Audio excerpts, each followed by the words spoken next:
Pemirsa, pabrik pupuk Indonesia, salah satunya yang dioperasikan oleh PT Pupuk Kujang di Karawang, Jawa Barat, telah beroperasi sejak tahun 1975.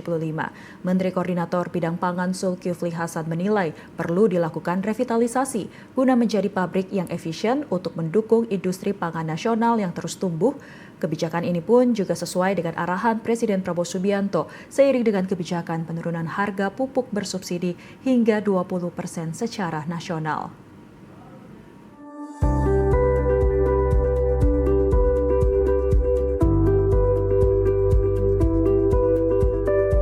Menteri Koordinator Bidang Pangan Zulkifli Hasan melakukan kunjungan ke pabrik PT Pupuk Kujang, Cikampek, dan kios Cahaya Tani di Desa Tamelang, Karawang, Jawa Barat. Zulhas melihat langsung kondisi pabrik PT Pupuk Kujang yang telah beroperasi sejak tahun 1975.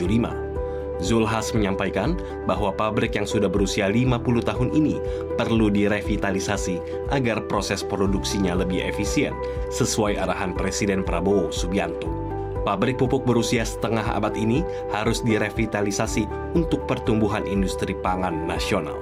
Selain itu, Zulhas turut mengapresiasi upaya efisiensi yang saat ini dilakukan PT Pupuk Indonesia dan akan mendukung kebijakan skema subsidi market to market. Sekarang diambil kebijakan market to market. Jadi subsidi kita 44 triliun tetap dengan market to market, ya, uang itu bisa dipakai untuk membeli bahan baku dan seterusnya. Sekarang pupuk Indonesia bisa bikin pabrik satu tiap tahun, ya Pak? Satu. Kemudian penghematannya bisa ngasih diskon 20%. Melalui efisiensi produksi, pemerintah mendorong kemandirian industri pupuk nasional untuk mendukung target swasembada pangan. Revitalisasi pabrik-pabrik tua seperti Pupuk Kujang dilakukan demi memastikan ketersediaan pupuk bagi petani secara merata dan tepat waktu. Sekretaris Perusahaan PT Pupuk Indonesia, Yeheskil Adi Perwira, menyampaikan bahwa PT Pupuk Indonesia akan menyiapkan 7 proyek hingga tahun 2029 yang meliputi revitalisasi dan hilirisasi pabrik untuk meningkatkan efisiensi produksi dan menekan biaya konsumsi energi. Selain itu, PT Pupuk Indonesia juga berkomitmen memenuhi kebutuhan petani nasional melalui peningkatan kapasitas produksi amonia dan urea. Jadi kalau dalam kurun waktu 2029 itu nanti akan ada 7 proyek yang akan kita laksanakan, tidak hanya revitalisasi tapi juga hilirisasi. Dan kalau kita tahu yang sekarang sedang berjalan itu adalah di revamping PKT dan juga sedang berjalan itu adalah proyek Pusri 3B. Nah, nantinya dengan adanya 2 proyek untuk revitalisasi tersebut, kami memastikan bahwa kapasitas untuk produksi itu bisa memenuhi kebutuhan dalam negeri.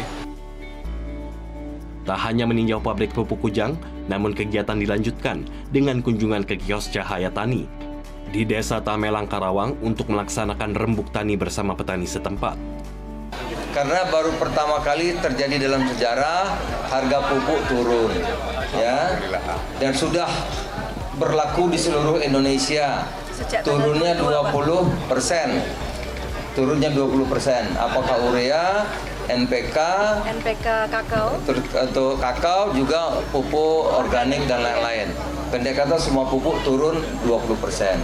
Bahkan pupuk Indonesia bisa bangun pabrik tiap tahun 1. Ya, tidak mengeluarkan uang lagi pemerintah, cukup dari subsidi yang 44T itu. Dalam kegiatan tersebut dilakukan simulasi pembelian pupuk subsidi dan sosialisasi harga baru pupuk subsidi yang telah turun 20% untuk berbagai jenis seperti urea, NPK, dan organik. Untuk harga urea resmi turun dari Rp2.250 menjadi Rp1.800 per kilogram. Kemudian NPK dari Rp2.300 menjadi Rp1.840 per kilogram. Dengan penurunan harga pupuk dan peningkatan produksi padi sebesar 4,5 juta ton, Indonesia pada tahun ini mencapai swasembada beras. Pemerintah berkomitmen melanjutkan program revitalisasi industri pupuk dan infrastruktur pertanian, seperti perbaikan irigasi serta penambahan lahan sawah baru. Langkah ini diharapkan dapat menjaga kedaulatan pangan dan mendukung visi Presiden Prabowo Subianto untuk membangun industri pangan nasional yang mandiri dan berkelanjutan. Laporan Niken Cahyani, Anita Oktavia, Karawang, Jawa Barat, Garuda TV.